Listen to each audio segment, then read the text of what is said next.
राजा से ब्राह्मण बनने की कहानी।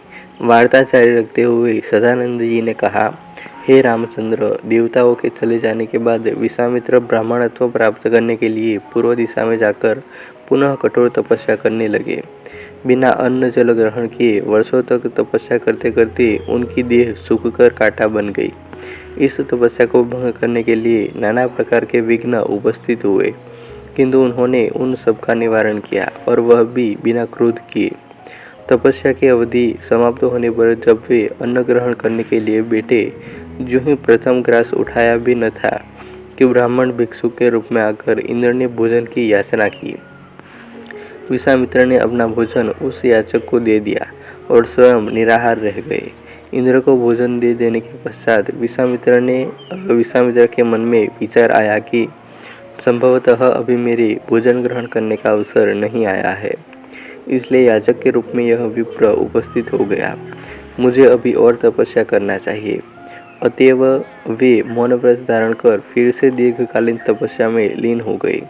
इस बार उन्होंने प्राणायाम से श्वास रोककर महादारुण तप किया। उनके तप से प्रभावित देवताओं ने ब्रह्मा जी से निवेदन किया कि भगवान, विश्वामित्र की तपस्या अब पराकाष्ठा को पहुंच गई है। अब वे क्रोध और मोह की सीमाओं को पार कर गए हैं। अब उनके तेज से सारा संसार प्रकाशित हो रहा है। सूर्य और चंद्रमा का तेज भी इनके तेज के सामने फीका पड़ गया है। अतएव आप प्रसन्न होकर इनकी अभिलाषा पूर्ण कीजिए। देवताओं के इन वचनों को सुनकर ब्रह्मा जी ने उन देवताओं के साथ लेकर विश्वामित्र जी के पास पहुँचे और बोले, हे विश्वामित्र, निसंदेह तुम्हारी तपस्या प्रशंसनीय है। हम तुमसे अत्यंत प्रसन्न हैं और तुम्हें ब्राह्मण श्रेष्ठ की उपाधि प्रदान करते हैं। तुम संसार में महान यश के भागी बनोगे। ब्रह्मा जी से यह वरदान पाकर विश्वामित्र ने कहा कि हे भगवान, जब आपने मुझे यह वरदान दिया है कि मुझे ओंकार, षट्कार और चारों वेदों का ज्ञान भी प्रदान करें, प्रभु, अपनी तपस्या को मैं तभी सफल समझूंगा जब वशिष्ठ जी मुझे ब्राह्मण और ब्रह्मर्षि स्वीकार करेंगे। विश्वामित्र की बात सुनकर समस्त देवताओं ने वशिष्ठ जी के पास जाकर उन्हें सारा वृत्तांत सुनाया। उनकी तपस्या की कथा सुनकर वशिष्ठ जी स्वयं विश्वामित्र के पास पहुँचे और उन्हें अपने हृदय से लगाकर बोले कि विश्वामित्र जी, आप वास्तव में ब्रह्मर्षि हैं। मैं आज से आपको ब्राह्मण स्वीकार करता हूँ।